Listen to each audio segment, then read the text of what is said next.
for 2 here in the best of 5 series. Game 2 will be played on Sky Temple as Zealots elect to take first pick. Sky Temple, map choice for Team Liquid, once again.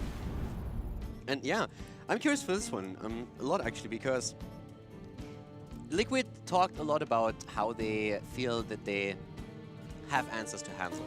How they felt it was a bit surprising to see this high of an involvement rate yesterday. Sure. And in the first game where we see them play against Hanzo, it works extremely well for him.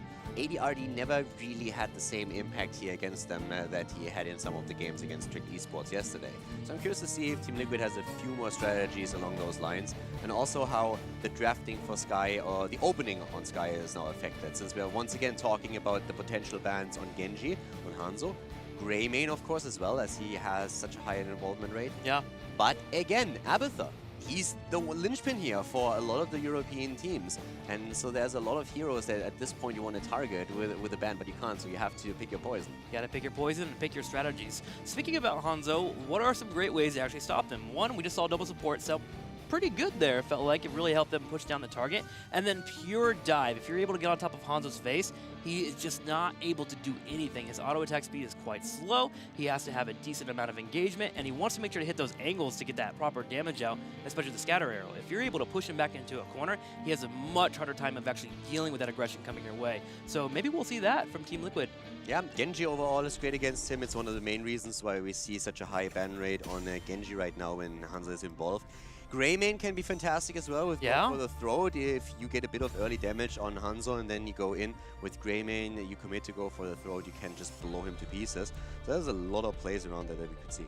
Well, let's move into the ban phase. Zealots will have the first ban of the game. What will they elect to get rid of? The Dahaka last game was quite troublesome, but I don't know if it's worth a ban here. You still have to think about the heroes that could be diving into your face and whether or not you want to grab them. With Genji, Greymane, Hanzo, and Abathur, I think we have the 4 heroes that usually have the biggest impact on the early bans and picks, just because they are currently dominating the European meta to at least an extent. Yeah. Of course, a lot of this meta is still changing, but on a map like Sky Temple, a priority on Abathur is usually pretty high. So we saw Zealots on the last map banning out Greymane and maybe opting themselves or going for Abathur, but I would expect something similar here. Maybe get Genji involved again. He had by far the highest ban ratio yesterday. Well, 5 seconds and counting, and Genji will be the ban as Zealots will not allow for him to be played. What is the answer for Team Liquid? They immediately take away the Abathur. So both Greymane and Hanzo are up and available. Zealots have been enjoying their Hanzo lately, but they can also run a pretty sick Greymane as well.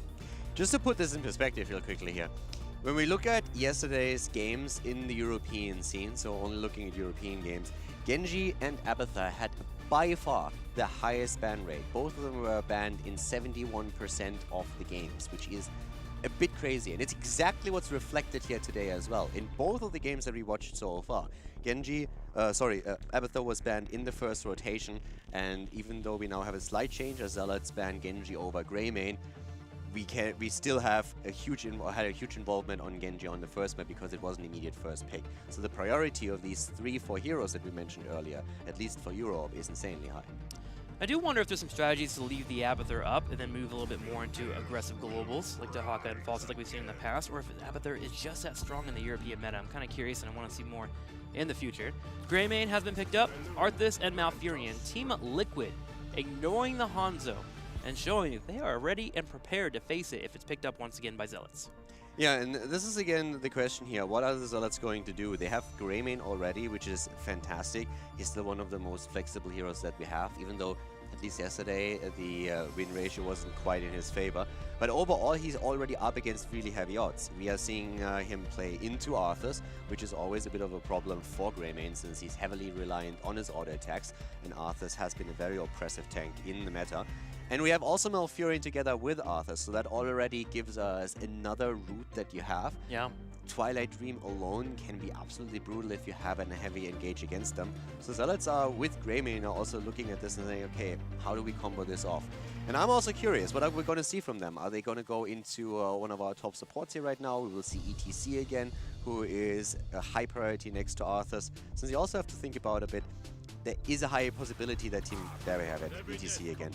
I really like the ETC choice because I feel if you don't take ETC here, you are kind of forced to maybe even ban him, because the problem is Team Liquid can still play Arthurs as a side laner, and if they go into something along the lines of Arthurs and ETC, they have so many options. They can play Stage Dive, they can play Mosh Pit, they have 2 heroes that can really shut down an opponent's front line quite easily, so I think that pick for Zealots on the front line for themselves now is pretty solid. I am curious to see if Team Liquid will go down the double support route again if Lucio is left up. If Lucio gets banned out, I don't think they'll go down that route, but having the Lucio with the Arthas allows for you to get the engage that you want and stop that gray main. Even with the ETC coming with that power slide into the Cursed Bullet and the sharpened arrows that is there for Hanzo, Arthas can be quite fearsome there, so I'm actually really curious to see what Zealots will be banning out or if they'll even allow that option to exist again. Yeah, for me it's actually a good question when it comes to the supports. The 2 most picked supports that we have right now are Rhaegar and Lucio. In this case, Malfurion has made his way in. Malfurion has a lot of synergies with lockdown tanks, which is pretty fantastic if you're trying to get on-point damage, for example. I could see a Li Ming being picked up by Team Liquid if it's not banned out, so that might be something where, if I'm on the Zealot side, I could be a bit worried. They go for Mage ban, but they don't opt for Li Ming, they go for Gul'dan instead. But for Team Liquid, Li Ming would solve quite a few issues here, especially, of course, if they can get that lockdown with the Howling Blast into Malfurion roots and then get Li Ming with a 100% combo in there. Well, for now, it's got to be double tank, right? With the Malthael ban, we have to be getting another tank at some point. Which one will we move into? Tyrael's up and available. Tyrael's going this battleground. Tyrael's helpful against Greymane and Hanzo, being able to get the force fights that you want. Johanna could work too for just wave clear and allowing Arthas to be in the back line. Yeah, I think Malthael, it's just a question of solo laners. Malthael is actually very...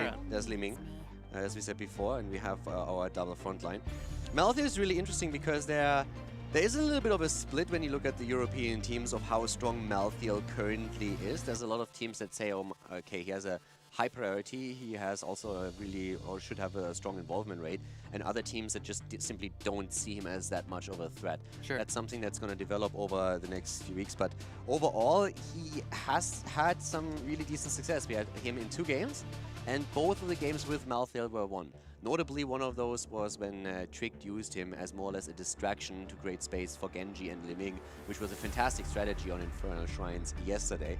But we'll probably see a lot more Malthael, since this is still one of those things where a lot of the European teams don't agree right now on how strong he should be, so I would expect that this is still going to be a bit of a meta clash that happens over the next few weeks. Well, one that we are seeing sprinkled in is that Muradin. We had a couple of times yesterday. Muradin will be able to give the engage this team needs dramatically for a Stormbolt into a root. Dehaka and Rhaegar are answered back for the Zealots here, as they'll get the other support that we were talking about earlier in the draft. And now Team Liquid gonna need a little bit more damage here. You can't really run a solo Li Ming unless you really believe in your ability to lock down one target and blow them up. Solo Li Ming, double tank, double support. Yeah. Probably not gonna happen. Not so much. Yeah. What about triple tank support Li Ming? It's actually interesting that we have seen a bit of a tendency of teams to head more into potential triple melee, but not necessarily a 3rd tank. If anything, then you would drop a bruiser in. Normally it's a melee assassin that can fill that role. It's one of those things that you see pop up every now and then as double support, which was on the last game, for example. Illidan, Sonya. Yeah, but it's a lot more common at this point to have a double tank or at least a double front line with a single support and then 2 damage dealers. So from the side of Team Liquid, I would also, as you said, expect them to go into another damage dealer. And we have Tracer again, who appears quite often actually with the Malfurion combo. It's exactly also the same support setup that we had when Team Liquid was playing Tracer on Towers of Doom yesterday. Yes. So the Tracer coming in here, she was successful yesterday against Hanzo, if I remember correctly. Yeah, I'm trying to find her in my notes here. Diving into the back line and doing what she could. Okay, I can see it working here. Looking at the drafts overall, I look over at Zealots and I actually like what they have a lot. The ETC engage, the Hawk on the Global for Sky Temple. You have the brawling potential, especially on the temples themselves. This is one of those battlegrounds where you want to be able to fight and butt heads here. But you look over to Team Liquid and they have the ability to delete somebody with that Tracer. Yeah, and the last time that we saw Team Liquid play Tracer, it was actually against Greymane and against Chromie. So Hanzo in that game was banned out, but Chromie was still in the backline. It was one of the main targets. And that was the game where Team Liquid got such an early lead that they could do whatever they wanted. I think they had a 2-level lead around level 10. 10 versus 8, so it was pretty impressive. And yeah, the Tracer plays were definitely strong, and they can try to do the same thing here once again, putting the pressure in particular on Hanzo now, of course. See if they can get that pulled off here around the temple phases. In the early game, that's where they're going to get that Tracer kill, especially on the first 2 phases, spawn in the middle and the bottom, trying to look for that kill. And if you get 1 or 2, that's when you usually will see them pull off a nice little lead going into the second phase. So let's go ahead and go into Sky Temple here. Game number 2 in the best of 5 series. Team Liquid is up 1-0 over the Zealots. Team Liquid currently shining against the Zealots. And now on Sky Temple, our second map, we have the team starting again to the left with Nurok on Tracer, Hazops on Liming, Splendor on Malfurion, Spot Billy this time on Murden as the main tank, and Eternal once more on Arthas. On the right side in the red, Mopsy will be playing ETC, ADRD, back on the Hanzo. Chris will be showing off the Greymane, Shad on Rhaegar, and Zarmany will be Dahaka. Zealots at this point, they would of course like to make that comeback here. Again, the auto attack focus on Hanzo himself with Redemption on level 1. We're seeing them with ETC this time. And that's already, ETC overall had such a lot of success already. He is one of the most impressive tanks when we're looking at global stats right now. But that setup with Muradin and Arthas is something that we have seen a few times now already. And it's scary. It's like 2 really hit point heavy and sustainable tanks at the front line. And also, of course, that CC and lockdown that you gain through Stormbolt into a Howling Blast, into the roots from Malfurion too. So there's a lot that can really pressure the Zealots, and that creates again the space for Tracer, for example, to try and chase down Hanzo in these fights. I mean, to add on to your point of Murder and Arthas being robust and being able to be in the front line, they also can kill stuff. When level 7 hits, you give them the axe, you're able to destroy when Arthas is sitting on a target. So definitely quite fearsome. Sets up the opportunity for Tracer to finally zip on in and get the pick that she wants. Now, Eternal and Dahaka will control this bottom lane for a little bit, but it'll be Eternal that will probably have to make the call to rotate out and join his team, while Dahaka will do what we saw last game on Towers of Doom, attempt to try and get some turrets for the experience for the team, or even move into a fort. And that's definitely a huge factor here, that we now have all of a sudden the situation, so to say, reversed. We have the global on the side of the Zealots, and the question is now, can they show that same macro game that we saw from Team Liquid on the first map? Because it definitely gives, in the overall macro situation, an advantage to the Zealots. And if they can capitalize on it, that would be great. For me, it's really a bit a question of how the team fights and those little skirmishes are going to go, since I want to see how the matchup between Hanzo and Tracer is going to work out with those lineups that they have in front of them. I think it starts with the tanks. Mopsio on his ETC. How does he get the fights? How does he keep hostile mobs at bay? This is one push that is becoming a little bit more prevalent as of late, too. Grabbing the Night Camp early and pushing it in, trying to grab the turrets. This sets you up for a later grab on the temple on the top side, which lets you take out the fort. If you can grab the gate and the turret on the bottom side, you will get the fort down to low health and even pick it off if you're able to grab all the shots. Yeah, and right now, with both of the teams already on level 4, we have the talents tickling in slowly and steadily. Nothing too crazy so far. Would still expect Malfurion to go into the root upgrade here for himself to increase the radius a little bit. Seen a few of the teams just dabble a bit in broccoli, going for the Venturus, which was always a bit of fun, but I don't really think that's going to make a massive impact on the meta. The nerf damage hurts a little bit. I'm a little bit curious on this ignore all distraction level pickup for ADRD. I know ADRD likes his weird talents and he has his idea of how certain things work, but I feel like the other 2 talents, Explosive Arrow, is incredible for the wave clear. You drop 2 on a lane, it's gone. You get the experience and you're good to go. And then the Scatter Arrow allows you to grab the Giants and Night Camps, which are so important on this battleground, quickly. I'm trying to figure out what his mindset is behind it. I feel like on a map on Tomb of Spider Queen, when lanes are close, you can get more value out of that talent, but still, I would still argue for Explosive Arrow. So I'm trying to figure out what he's trying to go with this. Yeah, it's just mercenary pressure in general is also something that I really like, especially when we're on a map that has a boss that can really help you a lot. Shad here in a bit of trouble actually, but able to move away from all of this. And as I said before, when we're talking about level 4 talents, we have Deep Roots now taken on the side of Malfurion. So the increased duration and of course the increased radius also on the Entangling Roots. And that's something that they're going to try and capitalize on after it's done, after Howling Blast. And in the meantime, Chris already, showing a little bit of aggression here against Hazovs. A little bit of aggression. Chris by the versus temples. Norog. Yeah, he's sitting on the Former side. teammates. Oh, it's a recall. The two former teammates. But there it is. And I can tell you one thing, that feels good right now. Chris is smiling right now. He is happy. Mopsio trying to get a kill on Sport Billy. They're going to be happy about this one too. Zealots coming out fighting in game number 2 in Sky Temple, and they are finding kills. Yeah, so in case that you guys didn't know, Chris and Nurog actually entered the Heroes of the Storm scene together. I'm not quite sure which game they played before, but it was a long time ago, and they made a transition and started to play in the pro scene together as a duo, and then at some point the duo was split up. And it was really always very interesting to see, because Nurog was most of the time on the more successful team, but overall it was just really fun to see them go up against each other. And that's something that Chris alluded to a bit earlier when he was talking about it in the interview, that they're really good friends, that they have a huge history together, that therefore always is kind of fun playing against each other. And there's a little bit of a friendly rivalry between them as well. So you're saying that Chris was the problem and Nurog is a solution.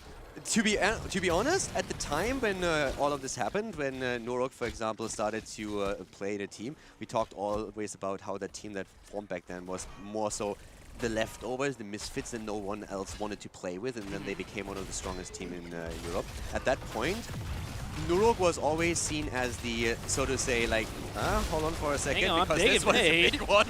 Eternal goes down as we see the Zealots moving in. But yeah, Nurog was always seen as the weaker one of the pair.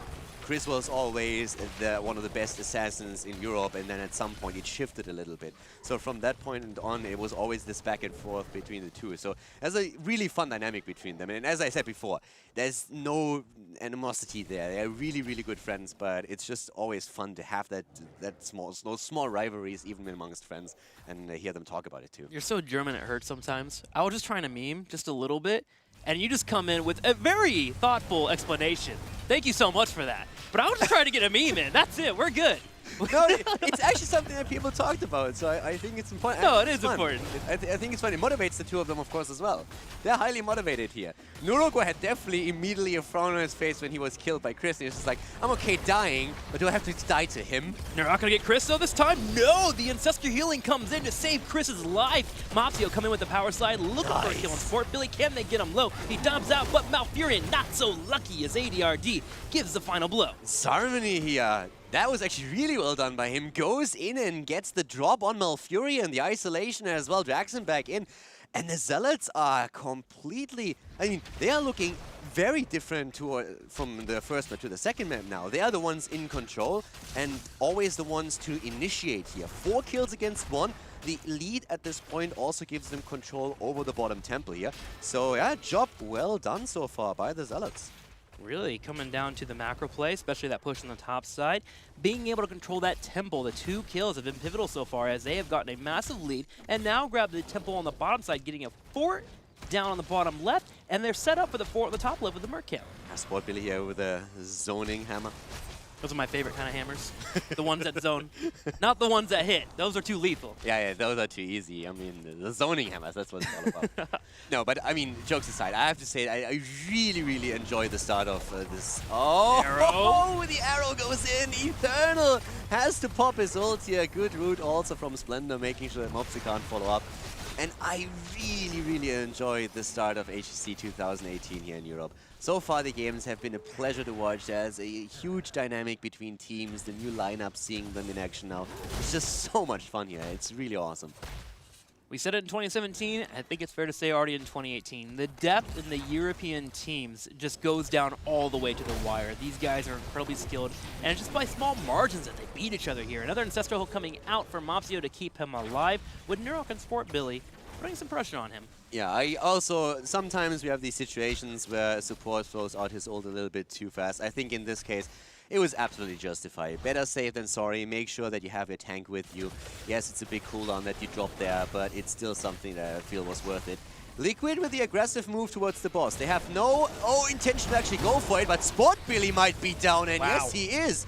He did not expect that much of a commitment, and all of a sudden, what started as Team Liquid baiting the boss a little bit, being down a talent, actually turns into a boss grab by the Zealots thanks to that kill against Muradin. He could just not move his character. The power slide, the knockback into the drag, perfectly executed. He was able to get one button in, and that was the button R, and it wound up being a burn of his heroic, unfortunately. Yeah, and that was definitely not intended. I think what they really wanted to do is just simply posture around the boss, activate it, and say, hey, please waste a little bit of time here so that we can catch up to 13, and maybe if you want to take over the fight, then we're fine with that as well.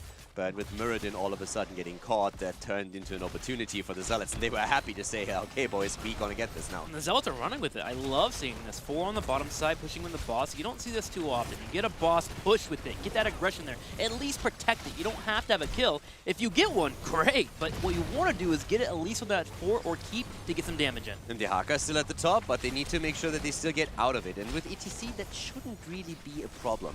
Normally, if you have ETC in your setup, if you are playing a reserved and passive style with ETC where you don't use your power slides to slide in, you're usually always fine. You can simply go in, drop the face mail, push everybody away, create the space for your team to walk away and then slide out.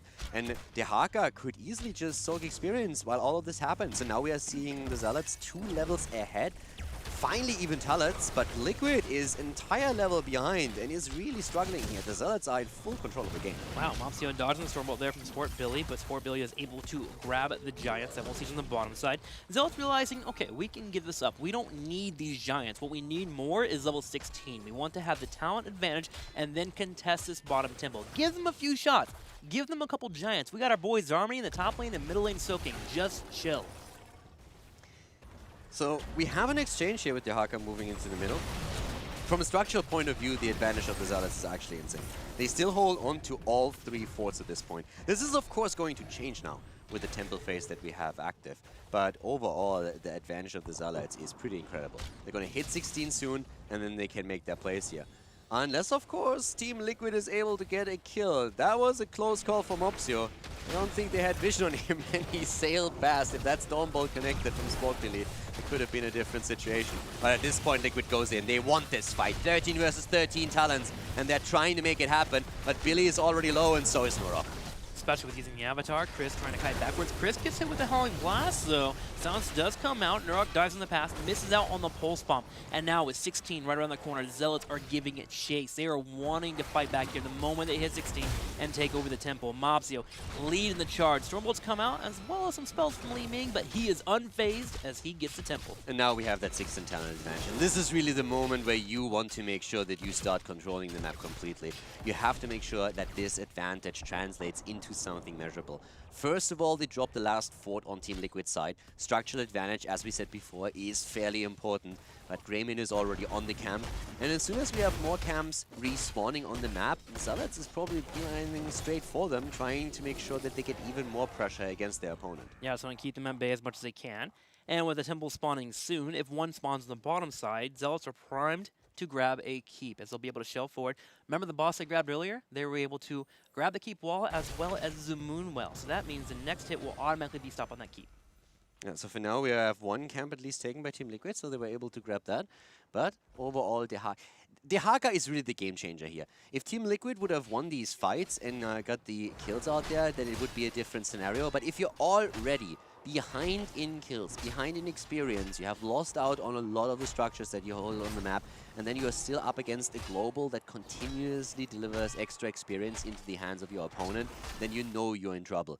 Liquid's idea here is to somehow stay back, catch 16, and then fight on even talents over the next objective. It's the best shot that they're going to get here. Whereas the Zealots are completely happy to draw this out a little bit more and try to make their play for 20. There's a really good chance that Team Liquid on level 16 talents is at some point going to try and make a play for boss once it respawns, just to make sure that they can force that fight before it happens. That's one of the best ways to handle a Haka that's split pushing, is force the fight around an important objective that your opponent needs to stop. And the boss is that objective. So that's up in about 32 seconds, and we should have enough experience trickling in here for Team Liquid if they soak their waves. So you'll get that 16 before Zealots can even attempt to burn it down. So we'll see if they're able to manage that here. as they're grabbing the Night Camp on the top side, as well as having Arthas soak up. This allows for them to have that keep pushing in on the top right side while they move down towards that boss in the lone temple that is spawning in 20 seconds. Diaga is already making his way up to the top. Super safe path, by the way, as well. And that's an important thing if you are the global offlaner, that you played as safe as you possibly can. There's nothing worse for your team than if you are the one that all of a sudden dies on the map, because then that massive advantage that you were hoping for is all of a sudden lost. And now we have the altar activating, or the temple activating at the bot lane. We're now having the teams moving in again. Nurok already. Oh, trying to go straight for Hanzo here. And ADRD has to commit to his stun to get out of this. But ETC is in trouble. Team Liquid getting very aggressive here. Shat with another good ult. Here comes the mosh pit. Li Ming is barely getting out of there. Hazops is immediately followed by Greymane though, and finally falls, but the fight isn't over. Nurok trying his best to stay alive. He is low on health. Zarmany coming for the flank. Zarmany gonna get the drag on top of the Tracer. 2 down, a third falling as well. Sport Billy hoping to escape. He will jump, but ADRD jumping across the map here on the Hanzo to get some auto attacks in before he starts looking at the boss. Zealots are gonna take the boss and run towards the keep. Extremely well done here by the Zealots. And again, Chris making so many plays right now in this game. He earlier delivered the kill against Tracer, and now we saw him following Hazops and taking Li Ming down after initially it was Mopsio who trapped her with a quick mosh pit. And at this point, the Zealots, they don't even want to bother with anything else. They want to go for the core here. They're trying to go through the bot lane. If they can kill Sportbilly here, that would be a disaster for Liquid. And he goes down. Muradin is dead. And this looks like the beginning of the end. And we've got a match on our hands as Zealots continues to move on in. The temple already being left as Dahaka is joining this fight. He wants to be in the 5-man. The boss already shown away in the core. The armor starting to fall. A big power slide on Li Ming. Hasselhoff is able to jump away, but he is weakened. ADRD actually is caught out by Nurok. Can they defend this? Team Liquid hoping for a miracle defense. The boss is still on nearly full HP and goes for it. Here goes Rhaegar. He's down, but the rest of the Zealots moves in, and they are taking the core. Team Liquid defeated on Sky Temple as the Zealots tie the series. That is right. We are all tied up here 1-1 as we move into a game number 3. The Zealots coming out with some bite here in game number 2, getting big kills on the top side, and Dahaka keeping them ahead in experience was just enough to topple Team Liquid. Yeah, that was exceptionally well done. And the huge part of this, and it's actually really interesting to note that, is ETC played such a massive role in both of these victories, on the first map and on the second, creating space the entire time for the backline, allowing them to retreat after the attack with the first boss here on Sky Temple, but also on the first map, these mosh pits, the trap on Li Ming here now, for example, on the first map where we saw Billy pull it off. And by now we have actually an 80% win ratio on ETC. So he is really starting to establish his place as the top priority tank, or at least the most successful tank, together with Arthas up at the top of the European meta. And of course, again, we're only looking at a small sample size when we're looking at the European games, since we are still on our second day. But there are already a couple of trends that we can definitely highlight. Trends are fun, and we'll be right back here with game number 3 as the tug of war continues between Team Liquid and Zealots.